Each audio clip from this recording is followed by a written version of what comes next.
بسم الله الرحمن الرحيم. السلام عليكم ورحمة الله وبركاته. الحمد لله رب العالمين، والصلاة والسلام على أشرف الأنبياء والمرسلين سيدنا ومولانا محمد وعلى آله وصحبه وسلم أجمعين. سبحانك لا علم لنا إلا ما علمتنا إنك أنت العليم الحكيم.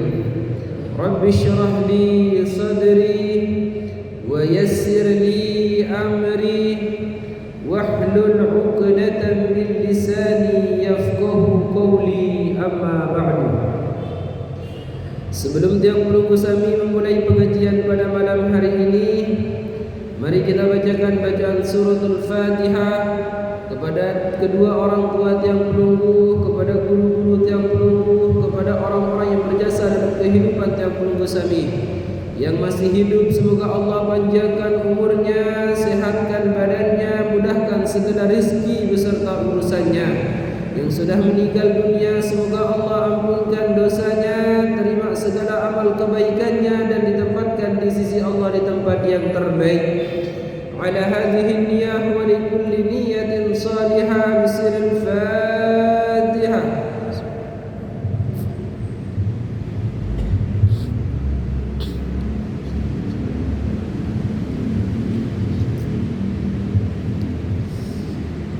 Alhamdulillah, segala bentuk puji beserta syukur kita haturkan kepada Allah Subhanahu wa taala yang sampai dengan malam hari ini Allah Subhanahu wa taala masih memberikan Tiang Pelunggu Sami kenikmatan sehat, kenikmatan sempat, yang kemudian oleh Allah Subhanahu wa taala dilengkapilah kenikmatan tersebut dengan pada malam hari ini kita melakukan kewajiban kepada Allah Subhanahu wa taala.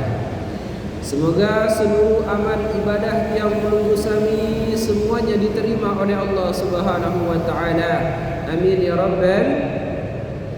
Kedua kalinya salawat beserta salam tak lupa pula kita haturkan dan layangkan kepada junjungan kita Nabi besar Muhammad sallallahu alaihi wasallam dengan ucapan Allahumma salli ala sayyidina Muhammad wa ala ali sayyidina Muhammad.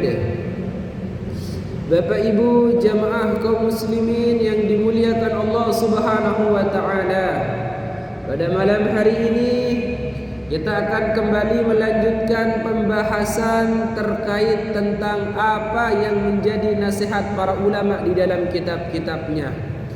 Yang pertama kita akan membaca kitab Lubabul Hadis karangan dari Al-Imam Jalaluddin As-Suyuti, yang pada malam hari ini kita akan coba membahas tentang Fadilatul Faridah, keutamaan kita melakukan solat 5 waktu sehari semalam. Keutamaan kita itu mengutamakan pelaksanaan solat waktu sehari semalam. Di dalam banyak hadisnya Nabi sallallahu alaihi wasallam mengatakan qala Nabi sallallahu alaihi wasallam buniyal Islamu ala khamsin syahadatu an la ilaha illallah wa anna Muhammadar Rasulullah wa iqamis salah wa ita'iz zakah wa hajjil baiti wa shaumi Ramadan. Di dalam hadis Nabi mengatakan bahwasanya Islam itu Bapak Ibu agama yang kita yakini kebenarannya itu dibangun atas 5 pondasi. Siapa orang yang kemudian menguatkan 5 perkara ini, maka akan menjadi kuatlah keislamannya. Akan tetapi sebaliknya, siapa orang yang tidak mau menguatkan pondasi yang 5 ini, maka keislamannya juga akan runtuh tak tersisa. Apa kemudian lantas 5 perkara yang dapat membuat pondasi keagamaan atau keislaman seseorang menjadi kuat? Yang pertama di sini Nabi sallallahu alaihi wasallam mengatakan syahadatu an la ilaha illallah wa anna Muhammadar Rasulullah. Pondasi pertama kali yang akan menjadikan agama seseorang menjadi kuat adalah syahadat. Kita bersaksi bahwasanya tiada Tuhan selain Allah dan tidak ada nabi setelah Nabi Muhammad, dan beliau juga merupakan utusan Allah.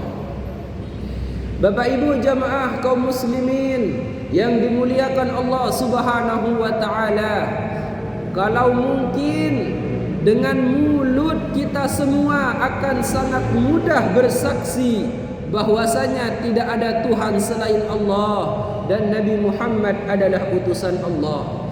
Tetapi akan menjadi sulit kemudian jikalau pondasi syahadat tersebut hanya sebatas di kerongkongan mulut seseorang saja. Jikalau pengakuan tersebut tidak masuk ke dalam hati sanubari manusia, maka pengakuan tersebut adalah pengakuan dusta. Karena banyak hari ini Bapak Ibu kita temukan orang-orang kalau ditanya agamanya apa, maka mereka tidak segan-segan, mereka tidak malu-malu, mereka dengan bangga mengatakan agama saya adalah Islam.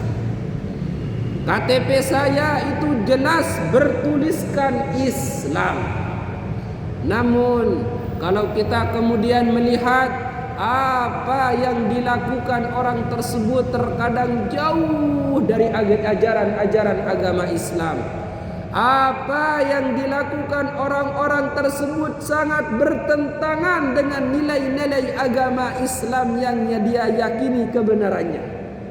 Maka kemudian Bapak Ibu jamaah kaum muslimin yang dimuliakan Allah, tidak cukup hanya dengan kita bersaksi dengan mulut bahwasanya Allah adalah Tuhan kita, Muhammad adalah Nabi kita.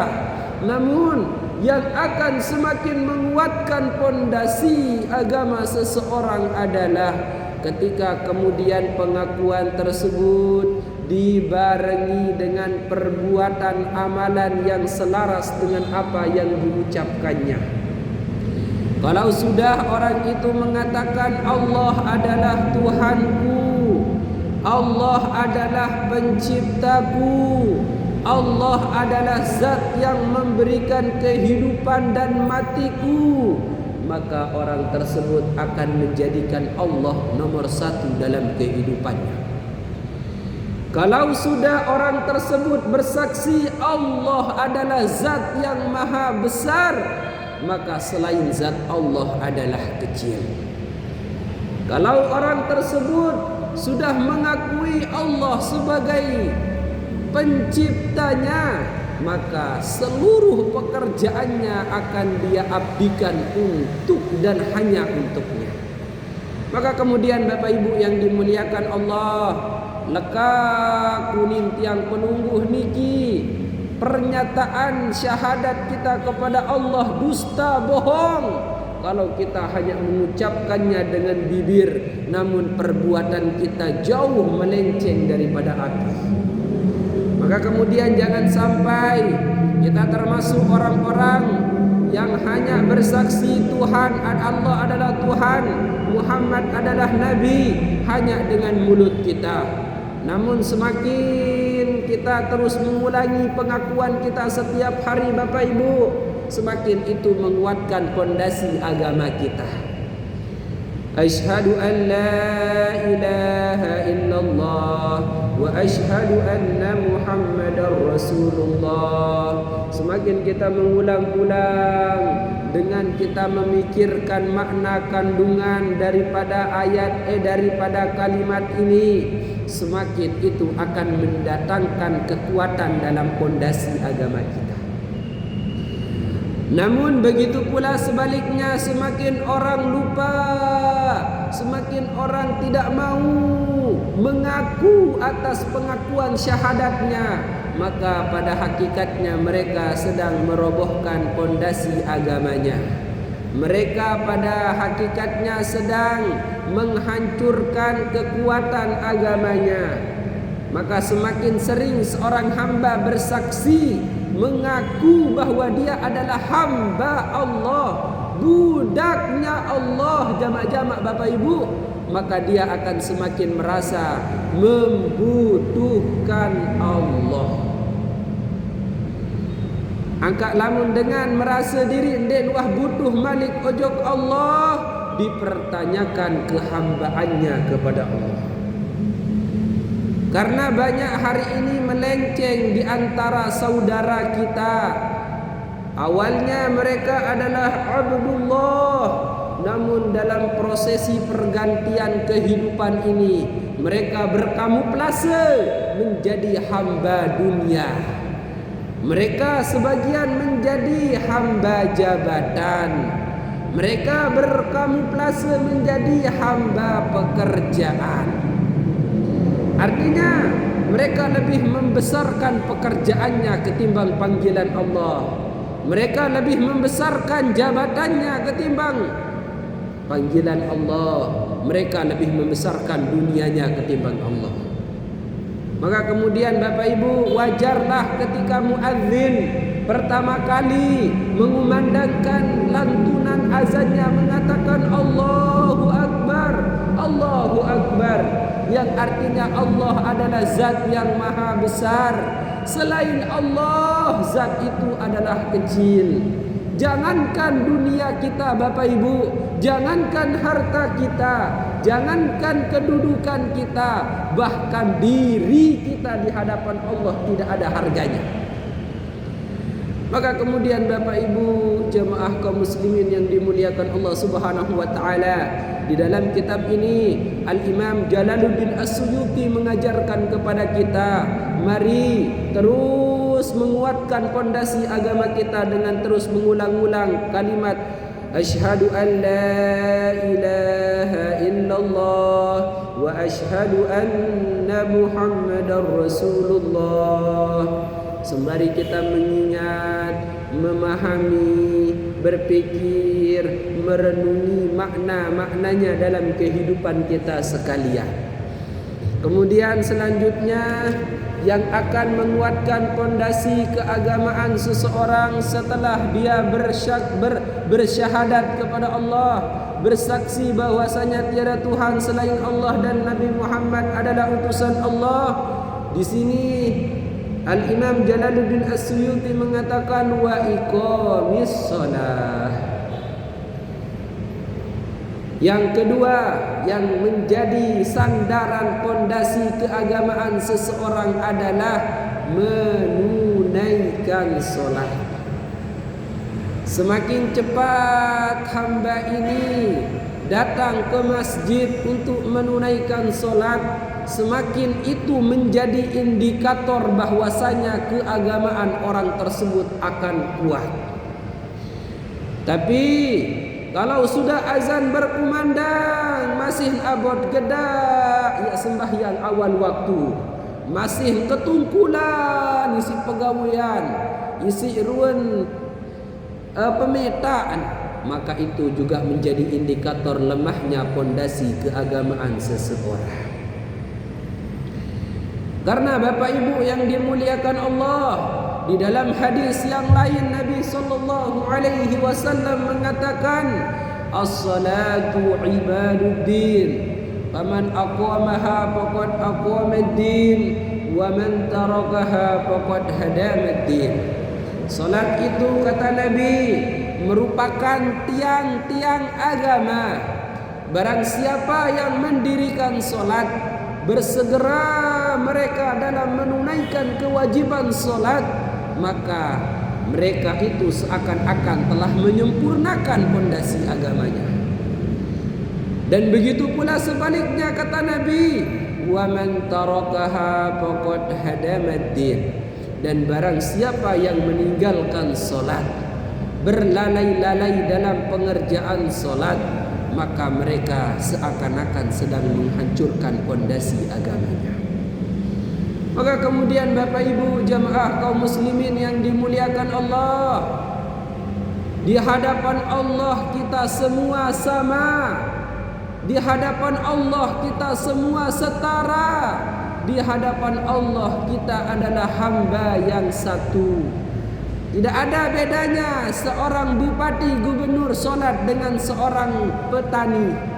Denara beda manusia niki mempunyai jabatan presiden, DPR, dengan sugih, dengan anak raja, kaca dengan jenlang, dengan miskin. Denara beda. Maka kemudian Bapak Ibu jamaah kaum muslimin yang dimuliakan Allah Subhanahu wa taala, jangan sampai tipu daya dunia ini membuat kita itu lalai dan menghancurkan pondasi agama kita. Maka kemudian kalau mau agak hidup ini baik, perbaikilah solat.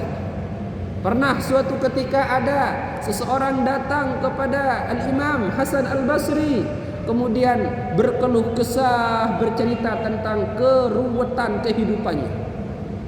Orang ini datang kepada Imam Hasan Al-Basri, "Wahai Imam, sesungguhnya aku ini merupakan salah satu daripada anggota aparatur sipir negara, orang yang mengabdi kepada negara. Penuh kepeng ke tiang niki Imam, penuh ruan duwe banden tiang niki Imam, solah ruan pegawaian tiang. Maka kemudian dengan begitu banyaknya hartaku, begitu banyaknya begitu bagusnya pekerjaanku, aku punya istri, aku punya anak yang mereka itu cantik dan gantengnya luar biasa. Tapi kenapa kemudian kehidupan ini seakan-akan cobaan itu tidak pernah berhenti datang kepadaku? Justru kan sebenar niki lamun kepeng semakin tenang tiairu. Semakin penuh ruan doe banda teniki sebenar net ya gupuh-gupuh. Selun tadi airu muda sebenar. Lagu niki maka ya Allah maruk ke ngase doang marak tu beruber irap niki dek nini tenang gawe irup niki. Maka ada apa yang salah dalam kehidupanku wahai Imam, katanya. Maka kemudian dengan singkatnya Imam Hasan Al-Basri mengatakan kepada orang tersebut, kalau kamu mau kehidupanmu menjadi baik, perbaikilah solat. Karena kemudian kalau kita lihat Bapak Ibu, berapa banyak orang-orang yang terlihat dengan kasat mata kita itu mungkin orang miskin, namun tampak dari cahaya muka-muka mereka tampak binar-binar sinar kebahagiaan. Salah satu penyebabnya kalau kita telusuri, kalau kita cermati, tidak lain dan tidak bukan salah satu penyebabnya pasti solatnya orang itu bagus. Tapi juga banyak Bapak Ibu dengan miskin, susah dalam kehidupan. Nah, salah satu yang bermasalah pasti kalau kita telisik adalah solat. Maka wajar ketika kemudian baginda Nabi sallallahu alaihi wasallam mengatakan pondasi-pondasi agama itu adalah solat. Jamak niki Bapak Ibu ye biasa sederhana, lamun tiang pelungguh mele solah irup niki pesolah sembahyang. Lamun tiang pelungguh mele solah keluarga tiang pelungguh, perhatikan solatnya mereka. Lamun wah mele niki keluarga tiang pelungguh solah kehidupan, perhatikan solat. Jangan sampai kemudian mereka di antara keluarga kita ada yang meninggalkan solat. Bahkan yang tetap mengingat perkataan almarhum Tuan Guru Haji Safwan Hakim, beliau mengatakan penuh makin masyarakat Kediri niki si lelah niat peta rezeki, si jauh-jauh lain lalu peta rezeki, lagu lupa endeng rezeki niki ojo dengan saipin rezeki. Lupa mereka meminta rizki tersebut kepada zat yang memiliki rizki. lalun jog Saudi, jog Malaysia, jog Jawa, jauh-jauh pada begawian lagu lupa pada endeng rezeki niki keberkahan oleh epin rezeki niki. Maka kemudian Bapak Ibu yang dimuliakan Allah, kita pernah sempat membahas dan menyinggung bahwasanya rezeki Allah itu ada yang umum, ada juga rezeki Allah yang khusus. Rezeki Allah yang umum itu Allah berikan kepada seluruh makhluknya, tidak terkecuali, tidak pandang bulu, tidak pilih kasih. Diberikan rezeki tersebut kepada mereka yang beriman ataupun tidak beriman. Diberikan rezeki tersebut kepada mereka orang yang kaya ataupun yang miskin. Diberikan rezeki tersebut kepada mereka orang yang besar ataupun orang yang kecil, dan takarannya itu sudah ditentukan sebelum mereka hidup di dunia. Namun kemudian ada rezeki yang khusus yang tidak akan Allah berikan kecuali kepada mereka orang-orang yang menguatkan pondasi-pondasi agamanya. Rizki tersebut tidak Allah berikan kecuali kepada mereka yang berusaha menuruti aturan syariat Allah. Rizki tersebut bernama hidayah, ketenangan, keberkahan, keislaman. Rizki tersebut bernama orang-orang soleh dekat dalam kehidupannya. Kemudahan demi kemudahan dia rasakan. Kalaupun mereka rasakan kesusahan, kesulitan dalam hidupnya, mereka tidak pernah merasakan sumpah yang terlalu. Mereka tidak pernah merasakan sedih yang berkepanjangan. Kenapa? Karena mereka sadar di dunia ini hanya merupakan perantara kita menuju Allah Subhanahu wa ta'ala. Kalau kemudian kita tarik benang merahnya Bapak Ibu, penyebab orang itu terkadang stres, terkadang sedih berkepanjangan, itu tidak lain dan tidak bukan, ada dua penyebabnya. Yang pertama, penyebab orang tersebut sedihnya berkepanjangan, stresnya berlebihan, bahkan mereka menjadi gila karenanya. Itu yang pertama, karena mereka merasa memiliki apa yang mereka punya hari ini.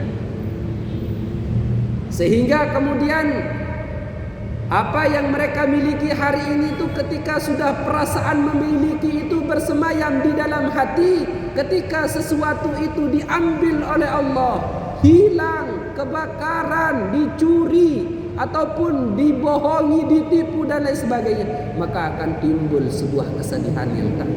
Ya Allah, berat irakna. Aku sih telah kepeda yang kepeng 50 juta ni, pun dia pun paling jama-jama. Ya Allah, ini dengan niki Masya Allah, karena dia merasa memiliki. Mari kita kembalikan konsep kehidupan ini Bapak Ibu ke dalam konsep agama. Tidak ada yang kita miliki di dunia ini jama-jama. Semuanya itu adalah titipan. Mobil, hai parandiri bedai mobil, ditarak dengan bedai mobil. Allah Ta'ala itu selapu-lapu niki. Cuma atas nama hitam di atas putih doang niki. Sumarni, mobil BPKB. Maka kemudian Bapak Ibu yang dimuliakan Allah Subhanahu wa ta'ala, kalau kita sudah mampu menjadikan hati kita merasa diri tidak punya, itu semua hanya titipan, maka akan tenang hidup. Kendati pun diambil, alhamdulillah. Kendati pun banyak yang datang lagi, alhamdulillah. Dan itu harus kita tanamkan dalam diri kita Bapak Ibu yang dimuliakan Allah Subhanahu wa ta'ala. Kemudian kita bahas kembali lagi yang selanjutnya, kata beliau, yang menjadi pondasi agama seseorang setelah syahadat dan solat.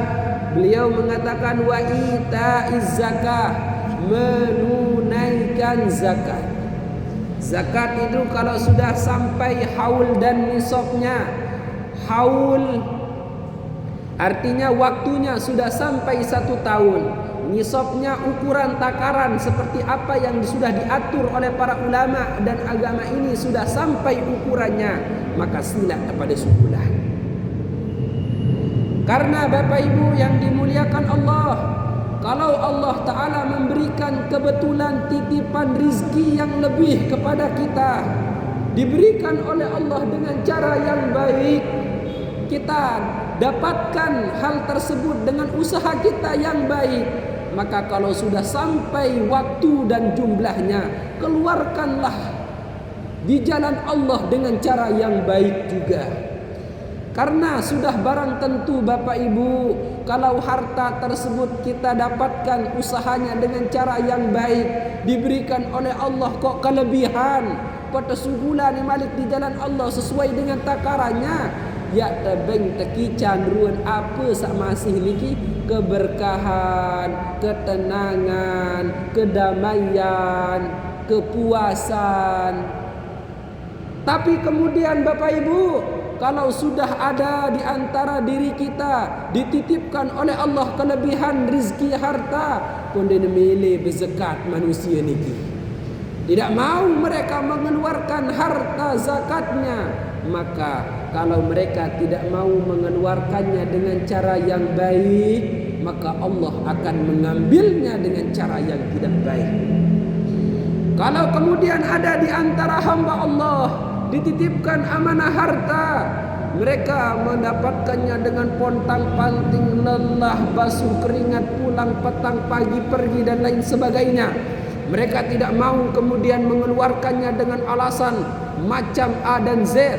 Maka kemudian yakinlah Bapak Ibu, manusia-manusia sama rak menu, dek nebelo umurnya, dek nebelo kejayaannya, yang terbaik isi Allah dengan cara yang terpaksa. Kalau mereka tidak mau mengeluarkannya dengan sukarela, Allah baiknya dengan terpaksa. Ia pun penuh yang pelungguh niki korun contohnya, diberikan kelebihan harta oleh Allah dengan milih berzakat, timpak situn tetelan isi bumi itu selesai masalah. Banyak kita bahkan sampai hari ini kita lihat orang-orang pelit bin bakhil bin kikir hidup di dunia ini. Harta mereka lebih, zakat mereka ada, tidak mau mereka mengeluarkannya. Entah itu hartanya kehilangan, kecurian, kebakaran, lamun dek menu anak mabuk, narkoba, zina, macam. Yawantan Allah Ta'ala bait ruan rizki dengan cara yang terpaksa. Maka kemudian Bapak Ibu yang dimuliakan Allah, cara yang perlu sami salah satunya di antara cara-cara yang sudah disebutkan tadi untuk menguatkan pondasi keagamaan kita, untuk mengeluarkan harta kita di jalan Allah melalui zakat. Maka kemudian Bapak Ibu yang dimuliakan Allah Subhanahu wa taala, selanjutnya di sini Al-Imam Jalaluddin As-Suyuti mengatakan wa hajjil baiti. Yang keempat, cara kita menguatkan pondasi agama tersebut dengan cara kita menunaikan pelaksanaan ibadah haji. Maka kita berdoa kepada Allah, Allahumma rzuqna ziyaratal haramain asy-syarifain al-Makkah wal Madinah wal Haram li ziyarati qabrin Nabi sallallahu alaihi wasallam li ada'il haji wal umrah. Kita minta sama Allah dalam doa kita, ya Allah, berikanlah karunia kepadaku supaya aku bisa menunaikan pelaksanaan ibadah umrah dan haji. Karena itu Bapak Ibu merupakan salah satu cara kita semakin menyempurnakan pondasi agama kita. Namun yang menjadi fenomena hari ini Bapak Ibu, jangan sampai kemudian kita memaksakan diri untuk pergi haji. Detman wajib kategorinya banian berutang lalu pergi haji. Haji itu jelas kata Nabi, man istata'a ilaihi sabila, menunaikan haji bagi yang mampu. Lamun tidak mampu dia wah berhaji, dia wajib. Banyak kita lihat hari ini solah na Bapak Ibu. Lagu perkara solah niki harus tegawi dengan solah. Maka kemudian Bapak Ibu jamaah kaum muslimin yang dimuliakan Allah Subhanahu wa taala, kalau kemudian di antara kita kelak ada yang mendapatkan rezeki pergi menunaikan ibadah haji, maka pertama kali yang harus kita persiapkan adalah ilmu dalam pelaksanaan ibadah haji. Bagaimana hukumnya, rukun-rukunnya, wajibnya, sunnahnya dan lain sebagainya. Karena itu kemudian kalau ada rezekinya kita pergi haji, alhamdulillah. Namun kalau kemudian tidak ada rezeki kita pergi haji karena penantian sekarang hampir 25 tahun antrian dengan haji makin niki, setidaknya kita sudah berusaha untuk menyempurnakan pondasi agama kita dengan mempelajari seluruh yang berkaitan tentang haji. Kemudian yang terakhir kata beliau, pondasi menguatkan agama adalah wasaumi Ramadan, menunaikan puasa di bulan suci Ramadan.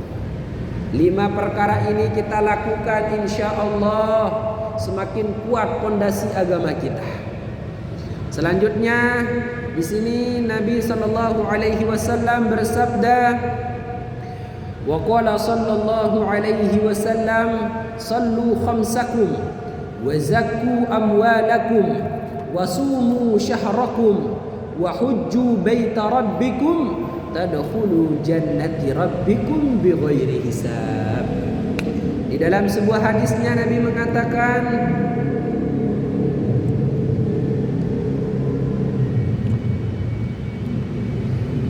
solatlah kalian satu hari satu malam itu 5 kali pelaksanaan solat.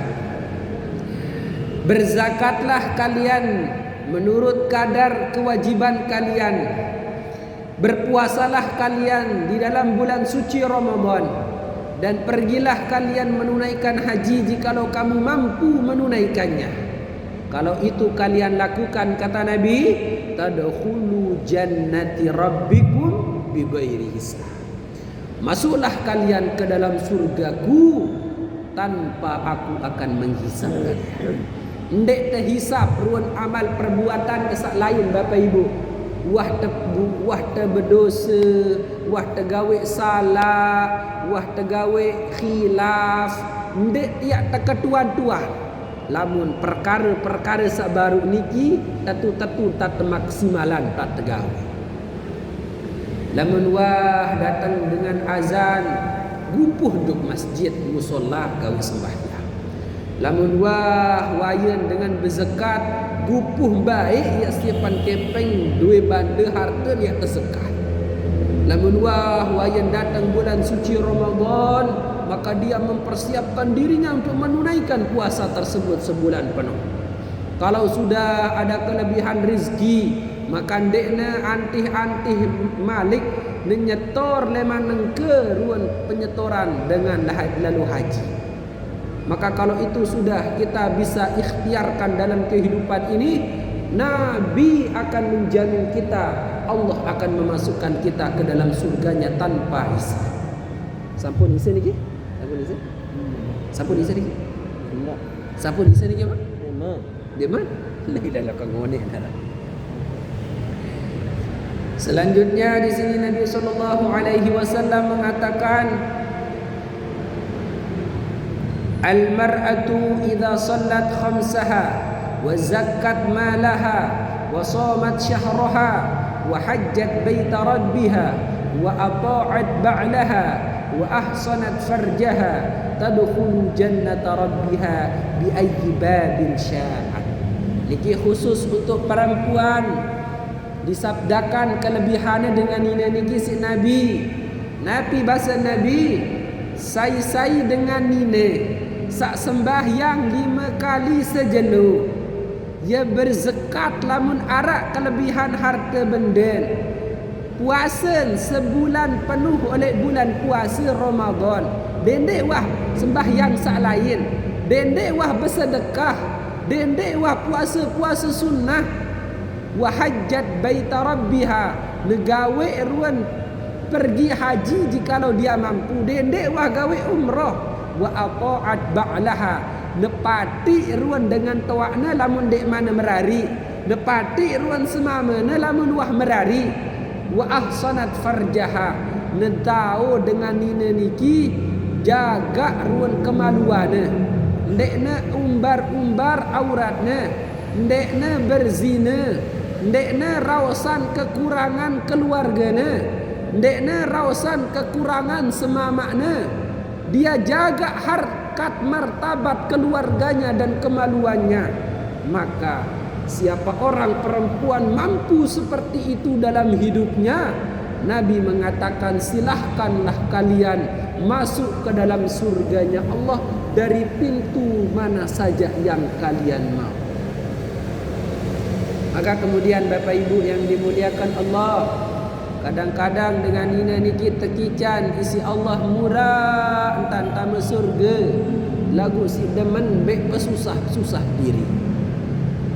Maka kemudian Bapak Ibu yang dimuliakan Allah Subhanahu wa taala, sekali lagi inilah kriteria yang sangat ideal dalam agama kita, kriteria wanita yang solehah. Melakukan solat, berzakat, berpuasa, menunaikan haji, menjaga kemaluannya, menjaga harkat martabat keluarganya. 6 ciri tersebut kalau ada dalam diri seorang perempuan, maka dia akan dipersilahkan oleh Allah masuk ke dalam surga dari pintu mana saja yang dia inginkan. Demikian mungkin nasihat yang bisa kita dengarkan pada malam hari ini dari para ulama. Semoga apa yang kita dengarkan terus dapat meningkatkan iman dan takwa kita kepada Allah Subhanahu wa taala. Dan terakhir, mari kita bacakan bacaan suratul Fatihah kepada anak-anak kita semua. Semoga mereka diberikan kesehatan lahir batin, diberikan semangat di dalam menuntut ilmu, dijadikan mereka anak-anak yang soleh, solehah, diberikan keturunan yang baik, yang soleh, yang banyak keilmunya, dan jadikanlah mereka orang yang alim dalam agamanya. Ala hadhihi niyyah wa likulli niyyatin salihah. Bisiril Fatihah.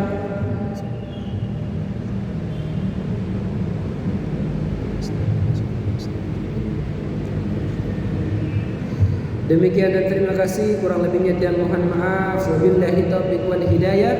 Assalamualaikum warahmatullahi wabarakatuh.